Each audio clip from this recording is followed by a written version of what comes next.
And hello, movie lovers. So, this is your host, as always, for Movie Lovers Night, John DiGregorio. I just want to tell you guys, welcome to the show. I also have the Western Wanderer here. We're going to be reviewing Stranger Things Season 4. This is actually a spoiler review, so let's go on ahead. Let's get on with the show.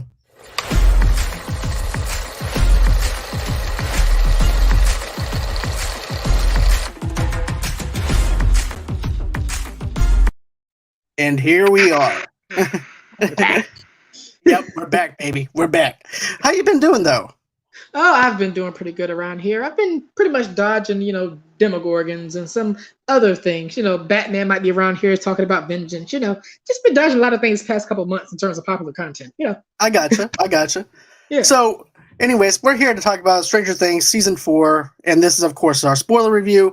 Yep. So, first off, I just want to say this. This season, to me, was superb. This was probably Season 3 was my favorite. I had that at my number 1 for being Season 3. And then Season 1 underneath it. Season 2's in last place. So now this is actually topped up to number 1 for me. Woo! Look at that. Yeah. And I just want to say this. I love the new characters that they introduced to us. I love Eddie. Eddie's actually the standout to me in this season. I call him Young Brian May because they kind of have the similar hairstyle. I also call him Young Ozzy Osbourne. Right, and also figuring out that it's another case of the stereotypical actor you think is American, but when you Googled where they actually come from, they're British or from some other country. Like, okay, right. This is a recurring pattern. Then, of course, we also have another new character named Chrissy. We also have her. We also have the bully that bullied 11. And yeah, was he 8? I think his name was 8. No. I was talking about the bully that was in the high school. Oh, okay. Spoiled it. Yeah. Okay, keep going. This is a spoiler review. But anyways. Right. And I'm acting like it's not like, whoops, I spoiled this. There's going to be a bomb outside my house. Okay, go ahead. It's all good.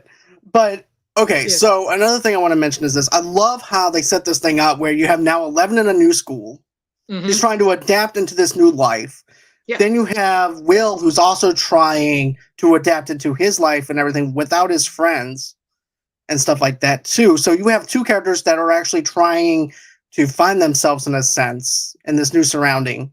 Then, of course, you wind up seeing all the other characters, like you see Toothless, you wind up seeing Lucas, who's now on a basketball team. And then you also, of course, you wind up seeing the girlfriend that Lucas was with as well. Max, is that who? Yeah, Max. You wind up seeing Max. Yeah, he has a much more pivotal part in the season. Yeah, he plays a major role. I definitely like how all these characters are basically fighting their own demons within this world, and they haven't come to terms with it. So I like that whole entire setup with that. But there's one person that's missing. Harbour. No, her and Kanye West, there's demons that they're fighting. And no. We're not going into that one. But anyways, Kanye's on a whole new level. So anyways, going into this season, man, what did you think of it? Oh, just like you said, man, definitely improved compared with the last season, which I really liked because how overly 80s it was, just various themes, the music, the aesthetic, which kind of leaks on a lot with this season as well, with, all the wigs and all the clothing and all the music is very 80s. Well, I noticed some certain songs kind of tripped into 70s territory, but were probably big on like the radio stations that were playing back then. So I kind of gave it a little bit of a pass. But yeah, I mean, on that one front, that's very great. And also the visuals kind of like went back to the over the top horror visuals and vibes that earlier seasons were giving. And it was kind of recycled for, more toned down visuals in the past season or two. So yeah, loved it so far. Can't wait to see what the last 2 episodes do, actually. Same here. I'm excited to see what else we have for Volume 2 because Volume 1 is so good. And also, too, I also felt like none of these characters were safe because once you get into that one episode with Max, it seems like all bets are off. And I also want to mention this, too. Now, you mentioned the music and stuff like that, too. The music, to me, was a standout because I felt like that was also a character of its own to describe the characters. Like, for instance, you have Eddie, who's actually in the Dungeons and Dragons, and he's playing that Extreme song. And it's not a Queen song. But that's no, it's not Queen. He's playing Extreme. Let's Play. I believe that's the name of the song. I've been listening to the soundtrack. I didn't even know they had heavier music like that. I know the hits a lot more softer bass. I'm like, what? No. Extreme? Extreme? And it's extreme. The guitar solo is just dynamite. And then, of course, you also have Kiss from Detroit Rock City. That song's in there. But, dude, to be honest with you, I love what they do with the Dungeons and Dragons thing because of the fact that it represents us as nerds and stuff like that, too. And I used to play Magic the Gathering all the time. And then, of course, I got into D&D stuff. And I remembered in the when my mom's like, "Oh, you don't need to be going into that stuff because it's witchcraft and da da da da da," and that's exactly what they do. They represent what my mom was right. So I liked how they played the narrative off of that because I thought that was actually perfect.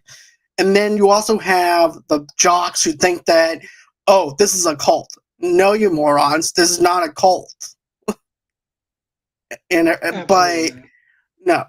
And you're good now. You're not possessed. You might have been possessed back then, but you're good now. But, dude, another thing too, like the character developments with this show is just fantastic as well. Because now you have to have these characters adapt into new friendships. Right. You also have to get them to try and conquer their own demons.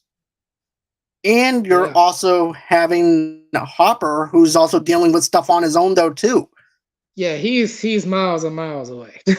Yeah, all the way in Russia. And this is what I liked about him was finally we actually get to see what he went through, losing his daughter. We know that he had cancer and stuff like that in the first season, but we didn't know what kind of toll that it actually came on. You know what I'm saying? We didn't know the implications of it. Let's see here. Like Fago, I felt like as Oda the entire time. Max, you were in danger, girl. Yes. I'm going to be honest with you. This has elements of Nightmare on Elm Street mixed in with Dazed and Confused. I think I said it about several characters. Yeah, especially the dude that's high as a kite. That dude is funny. And I like how Eleven is just so absent-minded. Yeah, and he smokes like funny plants. I'm like, girl, that is weed. He is smoking weed. Marijuana. And you know what else I like though too? Whenever he goes over to over to Toothless's girlfriend's house, when they all go over there, and you see this whole entire house in chaos as well. I was like, what is going on here? One minute it's over here, it's like Dungeons and Dragons 2.0. On the other here, they're shooting a motion picture. I'm like, oh, these kids are beating me to the ground. What's going on? Right? And, and then, of course, you see Eden. He goes, Eden. Like I'll do anything for you. I'll do anything for you, Eden. I'll do Hold on, wait a minute. You want to smoke? He's like the garden. Where's my theme music? Cut on some Motorhead. Where's Motley Crue? Right, but I like that character. He reminds me of the character from Dazed and Confused, one of the characters from that show, from that movie. And then also too, I want to go back into Hopper for a minute though. But we wind up seeing how dark his character is developing because it's now okay. Why am I bothering fighting, especially when I got captured, and then just to get recaptured again because the guy who sent the doll over to Winona Ryder, and just to get backstabbing again, to be back where he was. I don't blame the dude. I'd be like, look, I'm done. I fought the good fight. I tried to do everything I could do. And you know what? And I also led this person I care about and led her into danger. So what's the point in even doing anything? Right. And fight he did. And saw that in graphic detail. Most definitely. And also, too, here's the thing about this writing, though, right? Okay, go ahead. Sorry. But here's the thing about the writing and how good it is. And how David Arbor plays that off so good to the point where we actually care about him and that's good characterization of a character. Yes, big development, because early on I couldn't stand Hopper. I'm sorry. Season 3, I loved Hopper, to be honest. But as it progressed, I'm like, okay, I feel this character now. Because early on I was like, oh no, he's got to go. Where's the Demogorgons? To be honest with you, I felt like that with Steve, in all honesty. And the first season, I'm like, this guy is such a douchebag. And then once he starts with Toothless and with Dustin and Luke and Lucas and them. Toothless is a perfect nickname, though. Right. But whenever he starts hanging out with them, I started liking his character more. Yeah, very down to earth. He's not a jerk with him. No. And now this time he has a job at the video store instead of the movie theater now. Well, not the movie theater. He worked for Chip and Toy in third season. And, right. But yeah, the other girl. Okay, so many character names. Right. There's like 22 characters in this TV show. So it's hard to keep track on most of it. But I also want to talk about this is the fact that, you wind up having this. I felt like the villain in this was dangerous because of the fact that this is your Freddy Krueger version and the Stranger Things. And you're also wondering, why are they going back in time with 11? Because of the fact that, if you watch the first 8 minutes of it, thanks YouTube for taking it down whenever I did tried to do my reaction. But anyways, when you watch the first 8 minutes of it, you're glued in and you're wondering, why are they going back in time? What's the setup here? Part. Like, what is going on? What? When? How? Right, but I like my 11. Not my 11.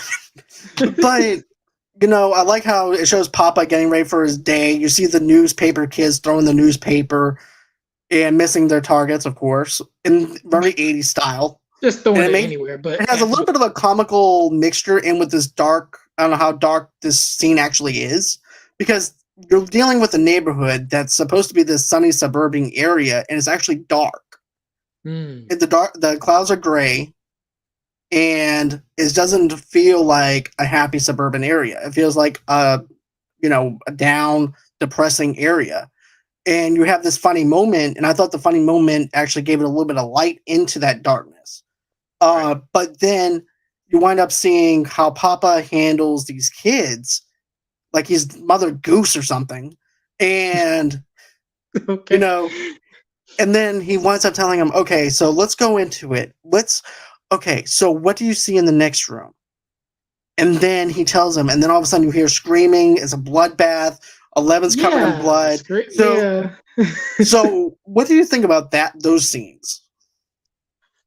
It just took me aback because, I think that some of the earlier seasons kickoffs were a little less chaotic, but this was peak chaotic. I wasn't expecting anything like that.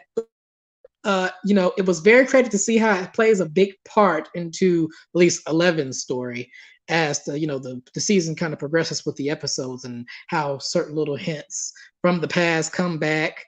Trying to think of another example of a movie or a show that does that, but nothing is coming in my mind. My mind's all over the place, but very creative. But and then you have 11 questioning, am I really a murderer? Did I really do this act? And am I a killer? Like Michael Myers, though. She doesn't go and look in the mirror and say, am I the killer? No. But I like how she questions her own motives, and especially whenever she winds up hitting that girl with this roller skate because she's pulling it at her. And I don't blame 11. I really don't. I'm like, she got what she deserved. She's been I don't justify common unnecessary violence, but that was necessary. That was deserved. Right. Hey, what? Bam. Then I like how the brother turns around and goes, I like how the brother of the stoner dude is basically saying this. He goes, at least it wasn't an ice skate. Yeah, that would be like really bad. At least she didn't have her powers. Well, she had her powers. But yeah, Papa had her thinking that she killed everyone. You're right about that, Black Fago, to be honest with you. And even I was questioning that myself as well, because at that time, she probably didn't have control over her powers, and therefore she feels a little bit of guilt and shame over that. But, that's what I was thinking of it, because she's also trying to confront her own demons as well. But, it's easy to go ahead and, do some self-reflection and wondering, am I dangerous as they say that I am, or is it just in my head? Am I over-analyzing? Am I the killer? Or not? Just me? Yeah, am I not? Right. But, it would have been the Hollywood way, the typical way of doing something, right? Where basically you have a character who was, who lost her powers, trying to regain her powers, and you would think, with all the aggravation that bully was putting her through, that power would actually come back. Yeah. But I'm glad they didn't do that. I'm glad that because they had me for that one scene where they had her cornered over in the school when she messed with it the first time and said, "Come back over here, hey!" And it doesn't work. I'm like, oh. they almost had it for a minute, like, don't ruin this. I want to see this build up. And when she does that, though, I'm like, oh God, I feel so bad for you, girl. Right. It went from, oh, thank God they didn't do that, but oh, I feel so embarrassed for her. Right. That's what I was thinking too. But girl, I feel so bad for you right now, because now you're going to be forever deemed the loser of that high school now. Right. They're going to be like, hey, 11. Right. But I'm glad they didn't do the Hollywood typical thing, bringing back her powers that way. It shows that she doesn't need her powers to rely on her powers. It's about her trying to rely on herself versus her powers and how to cope with that. Right. So I like how they give her more of a human side to her than what we're used to. Yeah. So I definitely like that. And then let's go, another thing too is the thing with Max inside that nightmare realm.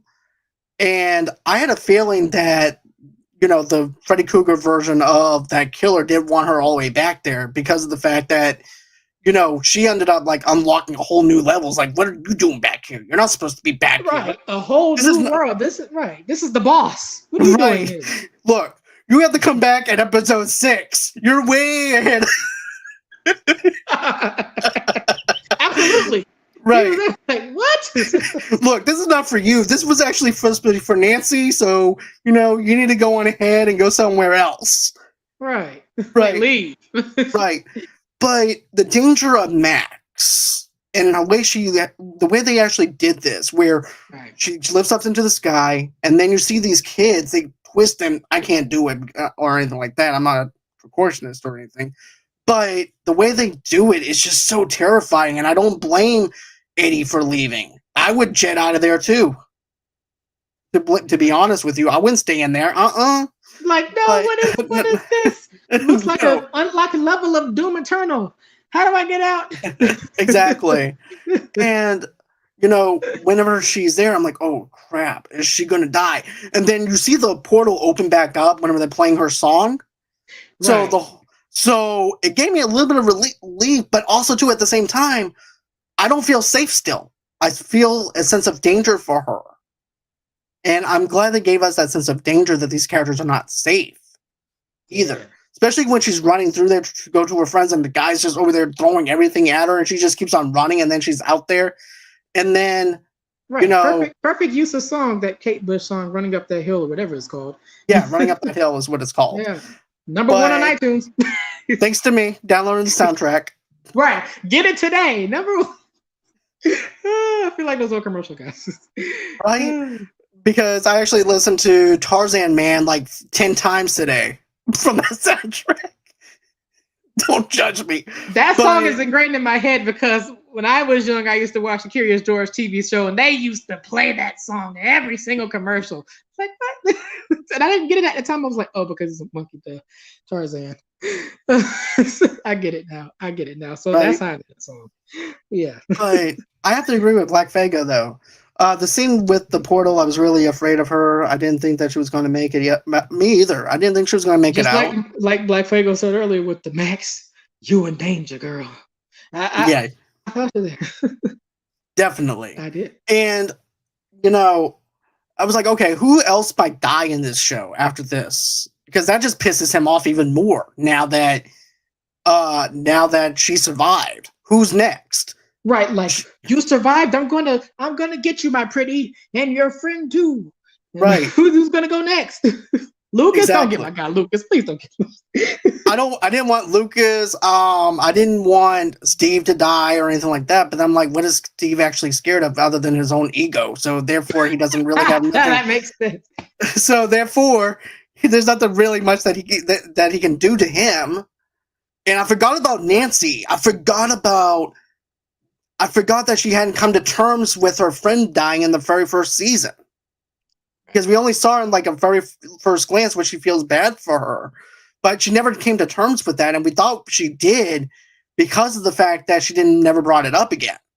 Right. So in the back of her head, she probably just blocked it off just like everything else. You know? So that's something that I was not expecting Nancy to be the end credit scene, to be honest with you, when it fades to black. Yeah. Because it seems like they were teasing a fade to black moment throughout this whole entire last episode. It's like, okay, right. Is this it? Like, never mind. Fade to black. No, okay. Ozzy Osbourne pops up. Fade to black. Right? I'm going on the stairway to heaven. Fade to black. Is that it? You know what? They need to have Metallica. Fade to black. Right. No. One more scene of violence. Right. No, one more extra scene of violence scene of featuring Steve biting off a demon bad head. Oh no, we need one more scene of some more jokes to let you out so you're not too scared. Right. Oh no, we need to make them a little more scared again. Okay, let's bring it back into there. Oh no, we need a plot twist. Okay. I can definitely see the Doffer brothers going, you know what this thing needs? What? They're laughing too much and stuff like that. Let's bring we need to get something that can scare them. Okay. Give them a plot twist. let's talk about this for a minute. I loved Dustin's girlfriend in this movie, in this TV show, though, too. Yeah, she's never ending gal. That's what I right. But I actually have to laugh. My Dusty bun, and then she makes her hack the school computer to change his grade. It feels like a sitcom during Saturday Moments was when she was looking at Will and they were just looking at him like, "What are you doing in my room? We came here to talk to you." And then close up to her with her hands. I'm like, "Oh, Dustin." Right. That Dustin, he got my computer taken away. Right. Because he made me change his help again. And you know what? Everybody's feeling Spanish. I'm like, how bad is the Spanish teacher in this TV show? Everybody's what's the penguin from Penguin where you want him? Rata. Right. Because when I was thinking, I was like, how bad is the Spanish teacher that everybody's failing? You have Max that's failing in Spanish. You have Dustin Spanish. I was like, is there a problem with the teachers over in Hawkins? They probably don't even have F's. They probably have G's. For Gracia, she fails. Right? Today, children, we will teach you Russian and vodka. And they will feel that too. I can see it. I thought this was Spanish when I went, no, children. This is vodka. I'm going to teach you Russian. I'm going to teach you to be really strong, like Russian. Right. Now, if you had an ad today, I would say, well, perhaps one class they wouldn't fail would be Manscaped. You know, they would just get some gardens and some shrubberies around your balls and just. Okay, I'm done with you. Let's go on to the next one. Yeah, let's go on to the next thing here. This thing's I don't want already to get smacked to go. But it was a Manscaped joke. Nah, you're Keep good. Keep our characters' names out of your mouth. I'm going to, okay? I'm going to shave my balls. No. Okay. Okay. But no. Okay. Manscaped aside. Okay. Manscaped. Okay. So let's focus back in. Alrighty. So anyway, so now you actually have something else that's going on. Too. Now you have Eddie who's on the run. Because he's scared that and then you have him, you're wondering what. But I like how he's afraid, and the only one idea. I'm sorry, I'm just loving it what Black Fago was saying. Did we have a follow-up comment? Yeah, she goes, adios, mio. Adios, mio. Ricky Ricardo. But no. So now we have him on the run, and then you have Dustin who believes that he's innocent and trying to prove his innocence. And then everybody's like, "Oh no, he's a murderer. It's no coincidence that he had not just one but 2 girls come and follow him in some dark, secluded spot, and boom, they're dead. And he just runs off every single time. Yeah, these townspeople were on them. Kind of like how the bikini bottom townspeople were on SpongeBob's neck every single time he causes conflict. Like, no, you need to suffer some consequences. Justice. You know, I have to wonder about, okay, so you have the jock, who's actually the captain of the basketball team, see his friend get lifted up from the water, and yet you're still going to say Eddie killed the kid and put a curse. We're gonna get him. And when he started the speech about God, I was like, I feel like I'm gonna clock out. Here we go. God, this is our purpose, and the Lord says, from Romans chapter 5. Jeez, here we go. What am I watching? The televangelist TBN? Right. What is this? Right. God can't save y'all from Vecna. What's crazy is the parents are listening to him. Right. I'm like, you're listening to a 17-year-old kid. The only one that actually had sense was the actual parents of Lucas and all the other characters' parents. Right, they were skeptical, but everybody else, like the one trucker guy that walked out, had me for a minute. I thought he was going to say, no, screw you, I'm leaving. But no, he said, right. Well, what are we waiting for? Let's go. Right. So he threw me off for a minute. I was like, okay, well, I guess the parents of these main kids are the only one that has common sense, and they get more screen time this time go around. Right. But, okay, so we didn't touch on this other thing, though, yet, where 11 is basically having those same nightmares inside that white room where everybody else is. And of course, she winds up getting captured again by Papa, and that's a plot twist. I thought he died. And then he's like, one last time, you have to come and save the day. And this doctor, I like the doctor. The doctor actually has more of a heart than what Papa does, because he kept on wanting to pull her out of that tank and and stuff like that. But that guy was very creepy. The one he reminded me of Willy Wonka and the Chocolate Factory. Just when Johnny Depp was the young doctor guy who turned out to be a very the warden or whatever. And I'm like, okay, I started. And he's been in the Depp movie, so that's straight coincidence. But I started at first being a little creeped out by him, to actually liking his character a little bit, because he's actually helping 11 to defend himself. But then he starts popping up in various spots at random times. I'm like, okay, dude, you're in that clique of characters that need to learn about personal space, because you can't just keep popping up. Well, he was just trying to teach 11 some other defensive moves and offensive moves and stuff like that. But the angles be having to popping up like the Terminator. Like, right. 11, do you need any help? Let me help you. Let me help you. I don't need help. Let me take this block piece. You need to focus. Focus. Use your Hey, what's up, Anthony? Anthony from ACS Universe. What's going on, man? But yeah, it's like, I'm going to be honest with you. The dude was creepy in the white room. And then I started liking how they were developing his character. Mm-hmm. And then I was like, I always wondered, what happened to number 1? We always see the other numbers, but what about 1? Yeah, number 1. Because we have a lot of number 1s. It's not Kate Bush. It's got to be another number 1. Right. Who is it? So, let's see. Black Fago, yes, number 1 was creepy, and Waka is accurate. Yep, definitely. Mm-hmm. Appreciate you, dude, hanging out in the stream. I do appreciate that, Anthony. But yeah, I liked how he winds up being the reveal of being the nightmare character.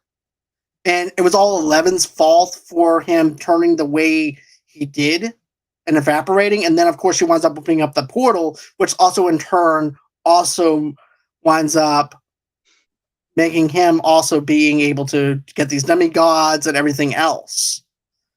Yeah. So this is actually 11's fault. But, I'm going to say this. 11's going to die next season.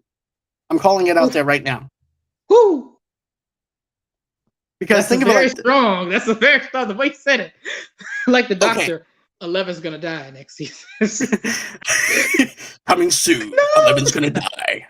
But no, I think 11's gonna die because of this. Number 1, she got her powers back, but after a certain amount of time, those powers are gonna be gone because of the fact that she has to probably put everything into it to where she can take him down again, because now he's 10 times stronger than what he normally is, because he's getting these kids' souls and using them basically as generators, if you think about it.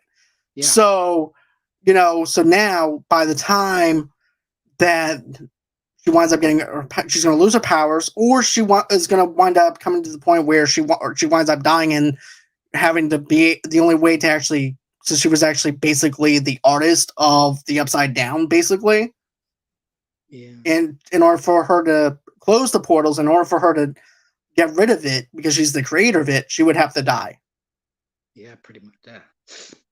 And I hate the fact that I'm predicting it that way, but that's what I'm thinking. But like, I do. 11, yeah, it might be over for her. She might have to go into the Doctor Strange portal. She can't ever come back. No, in the Multiverse of Madness. But right.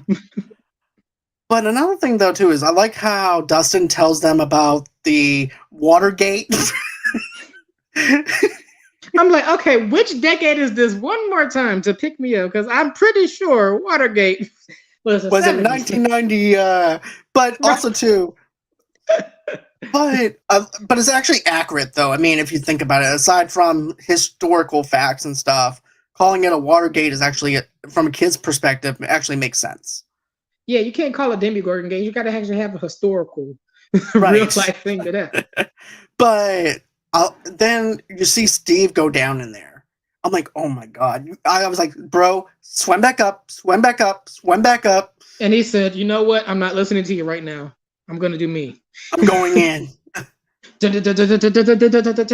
you want this? Most definitely, bro. Volume 1 of season 4 is definitely fire.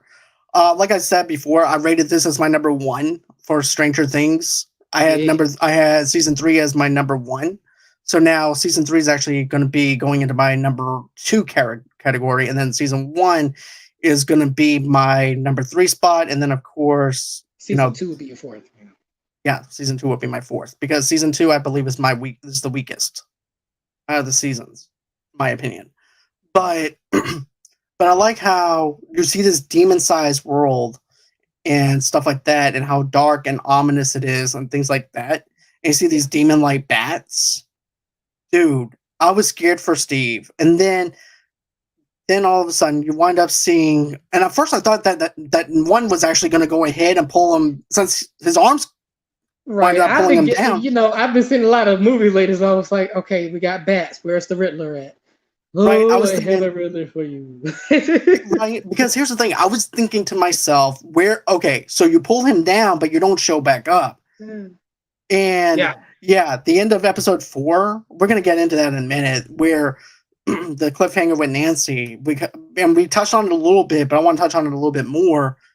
But, when Steve comes back up to the surface, he's like, Dustin was right about the Watergate. And then next thing you know, you see all of them coming in there. And then next thing you know, you see the demon bats attacking Steve. Yeah, these demonic bats. And, and then he bites one of the bats' heads off. And you know what? The first thing I thought of was Ozzy Osbourne, because of the fact he bit a bat's head off. And then here comes Eddie. And here comes Eddie. He goes, dude, you're just like Ozzy Osbourne. I'm like... There's Brian May. So basically... Right. And Eddie reminds me of us. He's basically a character of us, representing who we are, telling us exactly what we're thinking. Same thing with the Dungeons and Dragon thing. The Dungeons and Dragon aspect of it in the school was actually pretty cool to see. I was like, I wish that this was that quick in Dungeons and Dragons, even though it's the ending of his campaign. It never goes by that fast. Right. And everything. It takes a while to build into this, into that. But then also, too, the chair that he's sitting in looks like the thing from Lost Boys. The leader of the vampire. It looks like that same chair. Yeah. Yeah, Kiefer Sutherland. Yeah. It reminds me of that. But, I like that. And then, okay, so let's go on ahead. We're going to dive into Nancy a little bit now. Unless you want to touch on some stuff that you liked. Frankly, it's just how some scenes kind of really complemented each other. Dungeons and Dragons segment when Lucas's basketball game was going on. There was a lot of tension in that scene, but I just liked how it was just kind of going in hand with each other. And also the last episode with how Max was seeing the flash of whoever was in the side. I'm getting the characters mixed up. Who's in the flashback when number 1 was talking to 11 in the last episode? Liked how that scene was complimenting one character, was seeing what was going on, the other character's perspective. It was really some great things kind of complemented each other. But we want to talk about episode 4. But Lucas is also trying to be there for Max, and Max keeps on shutting her out. Yeah, and Max keeps on shutting him out, and then you realize that this monster is actually targeting people that have anxiety issues with mental health and things like that. So diving into their own demons, and then you wind up finding Robert Englund inside a mental institution. Krueger. Yeah, the Freddy Krueger. So they say. He might be some scrub from Brooklyn. Nah, that's definitely Freddy. And I got to meet him, by the way. But cool. Yeah, I actually have an autograph picture of him. He does 2 John Sleep kills. Oh, flex then, big flex. But the cool thing though that I have to say is they understand their audience. And also too, they know what the audience is wanting. Yeah. And I think that also too, the stoner friend is actually probably one of my favorite characters because I actually have a stoner. Argyle, yeah. Argyle is definitely my favorite character too. Yeah, just chill, laid back, kind of like a Cheech and Chong character. Right. Man. And then especially with the FBI agent, which he wasn't expecting. He goes, "Is that a dead body? Is that a dead body? What are we going to do? What are we going to do with the dead body? What are we going to do?" And then drive. Okay. And then my favorite part. Okay, of course the guy winds up dying, and then he winds up giving them a pen that doesn't even work. But I like how Argyle's over there trying to write the agent's name on a pizza box, and Will's brother is basically saying, "So you're gonna write a dead guy's name on a pizza box that nobody is supposed to know about, and then have our names on the pizza box too?" Because he was a good dude. Like, he was a very good dude. Let me write this. I gotta write this. I feel so bad because that nickname was funny for a moment. I already forgot what it was. Something guy. Secret Agent Man or something like that. But Secret Agent Dude or something. Yeah, something around Secret that Agent Man. Hold on, let me write his name out. And then, okay, so another thing too is remember the guy with the glasses? The one that was doing karate and all that?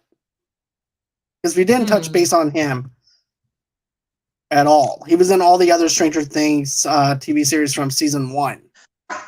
Okay. Well, no, I want to say her character so bad, but she's Winona Ryder in this one because, the other subplot situation that we have in the first episode with her. I don't know you want to get into that one. But yeah, I know who you're talking about. I forgot his name, though. Do you have Google? I forgot it. Yeah, I forgot the character. But I like his character every single time he shows up. He goes, "I know karate now." And he's been taking karate classes. Rising Dragon, Crouching Tiger, Hidden Dragon. I am like the sun. And the film said, "Okay, I guess I'm watching live action Kung Fu Panda now." Okay, here we go. No, we're just watching Curtis' version of how he would take someone down. Sorry, that's fine. But that bit actually works though because they're tied up. They're on their way to Russia because the guy Zemo winds up backstabbing them. Isn't his name Yuri? Yuri. Yeah, I can't stand. Yuri. I couldn't. Oh, you're going to be like my brother. You're going to be fish and chips. Right? You're going to be like shipping ships. But also, too, another thing. I'm kidding. You're going to be just fine. I'm still going to be rich. Right. You'll be dead, but I'll be rich. Would I be a rich man? But I like him, though. I definitely like him because of the fact that it wasn't for Nancy and Will's brother going over to his house in the first season, they wouldn't have even been together. Yeah. In the first place. But he winds up taking him down, and then they wind up taking control of the whole entire prison. Oh, so, well, okay, here we go. So, what did you think of the prison scene with Hopper? Which aspect are you talking about? Are you talking about the scene where they're talking to the other Russian? Just the whole thing. What did you think about when they're over there? They're like, "I do not understand. Why are they feeding us?" Yeah, I like the prison scenes. I've been hearing a lot of mixed kind of discussion about it. But I like there was a nice little mix of comedy and a little bit of heart and drama. But it makes sense. There was some funny bits though. Talking about I didn't understand the English, especially when Hopper started explaining the Demogorgons. Like, I fought them before. I know where they come from. What did you say in American? And he goes, "What did you say in American?" Well, American, right? The one guy always calls him American, not by his actual name. He always calls him American. What did you say American? He goes, "I fought him before. The reason why they want us to eat is so they can want us. I have a name, right? My name is Hopper. I don't care, American. You're American. You're American." And then also too, whenever he's trying to break him out and he winds up blowing up the shed, he goes, "Crazy American." Like he has a name, He don't care. American is just American. I could see him writing like a postcard. They're American. They're American. And the poster's is like, this could be anybody. I could see him writing the address. I don't understand how we got Winona Ryder's address because that would have been American too. No, American lady. American lady. And then I like how also too, yeah, she was dressed up in Russian gear in the season 3, but then the Russian guy's like, I remember you. You dressed up so sexy in the uniform. You be Russian wife to me. I'm just made that part up. That part's not in it, but I'm over here laughing at you, like making up a whole bunch of extra dialogue. Is this a deleted scene that was cut for time? I usually did for Brother Toes. I didn't write that in there. But right, they were like, I don't care. He's going to talk about the demons in 10 minutes anyway. Let me get my plot in. He dressed up sexy. American. You dressed up so sexy. American. But yeah. So anyways, I liked how Harper winds up diving into that though, with the dummy Gordon and then explaining the dummy Gordon to them. And I was even thinking to myself the same thing though.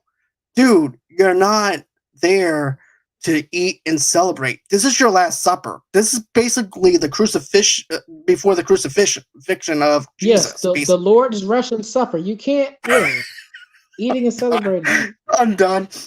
I can't eat thy Russian meat, saith the American. Right. But then once they realize what Hopper is saying, they stop eating. At that point, it's too late. You already got a whole big chunk of chicken leg that you have. Meat. That would be something. But it'd be funny if they had Yuri's peanut butter as a side dessert, kind of like make some peanut butter with his whole collection.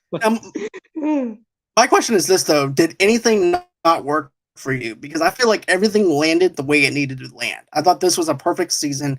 There was not really much filler in this, to be honest. Maybe it's because that's what the visuals kind of took you back. So it's like, okay, I see where you're going with this one. Because last season it was like some bits I can get, some bits kind of just like, okay, this could be kind of cut. It's kind of some filler. Like, do I really need to know about what X, Y, and Z is doing at X, Y, Z location? That's not going to be mentioned in a later episode. Do I really need to know this? I don't think I do. But yeah, I think this season really lands it for me. Yeah. There not a whole lot of filler this time around, which is good. No. Yeah, they kept the plot moving, and I don't understand people complaining about this season at all. In all honesty, people are going to complain about everything. You're right. People are way too sensitive nowadays. But like, why is he calling him an American? That's unpatriotic. He has an name. That is I am a Russian. I just tell you that he's an American. Give me my vodka. Right. But, and it's like that. Russia is no longer going to be watching my show. Not like they watch it anyways. But anyway, anywho, I don't think Putin would be like, I'm disliking this Americans video. No more movie lovers unite. You're right. Goodbye, sad American. But okay, so the skate rink is also another thing I wanted to talk about. Whenever the dude's playing Wipeout, the disc jockey, I'm like, dude, the girl's being bullied, and you can see that she's being bullied. I get the fact that it's a dedication song, but if you see it, stop the song. Right. You're not gonna. What are you thinking? What are you thinking? Well, although it's a kid, so of course he's not going to care. But he's going to get fired the next day. for that because he's just as guilty for what happened. And also, too, the girl threw a milkshake on her. Kids are laughing at her, and then of course he's over there talking about wipe out. Yeah, here we go. Like, oh, I even cringed more. That was like I feel embarrassed for her here. And then, of course, Eleven's lying to Mike, saying, "Oh yeah, I have friends." I'm like, "Girl, you don't have friends. You need to tell him so he can protect you, even though he's skinny and doesn't have muscles. But you need to still be honest with him, because he's your boyfriend." And I'm glad that Will spoke up. Will did a good job speaking up. And I'm going to say this: it's not a speculation. Will is gay. Yeah, because yes. It's not speculation. And I heard all the speculation. I was like, oh yeah. It's not speculation. They're going to reveal it. And I was on edge every single time. It was just him and Mike talking. Right? Especially when Mike is just so clueless and here he is like looking down. Yeah, we're friends. Best friends. It's like, yeah. So did you, by the way, Mike, it's been a while, so did you use a Manscaped? What's going on down there? Right. Let's shave our balls. Right. But I really liked how they don't tell the audience that he's gay or not. They let the audience figure it out for yourselves rather than go ahead and tell them. It's up for us to interpret whether he is or not. So right. I like the part. But I expect the reveal at some point. Right. So now we're going to talk about Nancy. And I was not expecting that monster. I wasn't expecting one to do that. And I didn't know that she didn't face those demons at the very first season. And I feel like went away eventually, but right. He's just like some other characters. Still got some demons. Well, if you think about it though, we as audience is kind of like the characters in a way. And I'm going on a deeper level here. You're going deep. All right. Yeah, I'm going deep, like Watergate deep on this. Into the upside down. Let's go. Okay, so here's the thing. We think that she basically conquered that demon of her because she saw her friend die. She never brings it up again. And then we're into season 2, season 3. We forget all about it. That part is blocked up in our mind, just as Nancy's mind is also blocked off. Right. So that's what I'm thinking. Is the fact is that we're just as blindsided as she is. Oh yeah, 100%. Nice little twist there. Right. And so that's what I'm thinking. Like, we can forget about things that happened within the last couple of seasons, just as the characters forget about certain events that happen in their lives. So she probably has some things that are also blocked off as well. So that's something that I was thinking on a deeper level on that. Then, of course, I also like how they use the special effects of, it's basically reminded me of Little Monsters with Fred Savage, where basically monsters live under your bed and you can actually go into that dimension and travel. That seems like Gremlins on steroids. I'm going to be honest with you, man. It is a great film. I recommend it. But you can actually travel to different states underneath people's beds and stuff like that. Whoa. And so that part where you wind up seeing the upside down and then the upside up. And that's what I'm calling it, because that's what it is. And I like how they play off of that. And then, of course, whenever Chrissy gets murdered, now there is a camera angle in which it turns where the camera angle turns upside down. Yeah. Right. And to me, that also represents Hawkins, because of the fact that the town in which they live in, which was supposed to be a peaceful town at one time that had no murders, now it's flipped upside down because of the fact that you have murders now. You can't go out, you can't do anything anymore because of this thing that's happening within Hawkins. So basically, that's them, the Doppler brothers, basically pointing the camera angle and basically saying that this is actually what's happening, is turned the whole entire town upside down. Right. Once upon a time, it was only peace in this town. Now it's only murders in this town. It's the follow-up to the building. We moved our part from the building. We moved up from the building. We're now in the town. Right. Yeah. So, under or over, do you think Nancy's going to make it? I don't know that twist. Where she just fell on in there. I don't know. I hope she does. I really like the character, but like I don't know. I'm like, Steve, sing her a song. What's your favorite song? I'm like, right. Tom Cruise is not a singer. Darn it, he's a movie actor. Nope. Or Highway to Hell. No, that's not it. Right. Footloose. No. No, that's not it. You take my breath away. No. No. I don't think Top Gun was even out yet during that time period. Geez. Highway to the Danger Zone. Nope, bad song. Not gonna play that. I'll think that. Okay. Let me see. Let's see. AC. No. That's Maximum Overdrive. No. But it makes me feel. No, this is not a good song. Yeah. But here's the thing, though. It makes me have a sense of danger for Nancy now. Right. If they kill her off, and don't get me wrong, I said with Max, all bets are off. It's off the table. Yeah, all bets are off. They need to do something risky with the main cast. Right, like kill somebody random off that really didn't have a lot of their struggles displayed on screen. Well, Nancy didn't really show any struggles up until they actually showed us. So we don't know. Right. So I think killing off Nancy would be a big impact on Steve because of the fact that you see a little bit of romance between them again. And so I'm thinking that she's going to wind up dying. Right. Unfortunately. I'm very morbid today. I have 11 dying. You are because you're causing all kind of. I'm trying to be optimistic. Like as long as they don't get my guys Lucas and Will out of here, I'm good. I know the actors have been saying for me, we have too many characters now. Some people need to die by the end of the next season. Right. As long as they don't kill off Eddie, Lucas, and Toothless, I'm good. Right. And Steve. Because if this was not a Tarantino production, I'm glad this is not a Tarantino or Michael Bay production because it was like, nope, explosions. Everybody died. No. Explosions, long spinning camera angles as Steve and Nancy kiss. And then after that, she lifts up into the sky and then she does her little acrobat act and then dies. Acrobat act. That's the best thing I've heard describing that. Acrobat. I don't know. And it just fades to black. Right. And have Metallica singing Fade to Black. There you go. Like or when the bell torn. Literally the last episode, I waited 2 hours for this. But all in all, this is a great season. I'm really happy with it. I'm happy with the way it came out of this. It blew me away with this season. The songs were fantastic. The acting was fantastic. The plot motivations were there.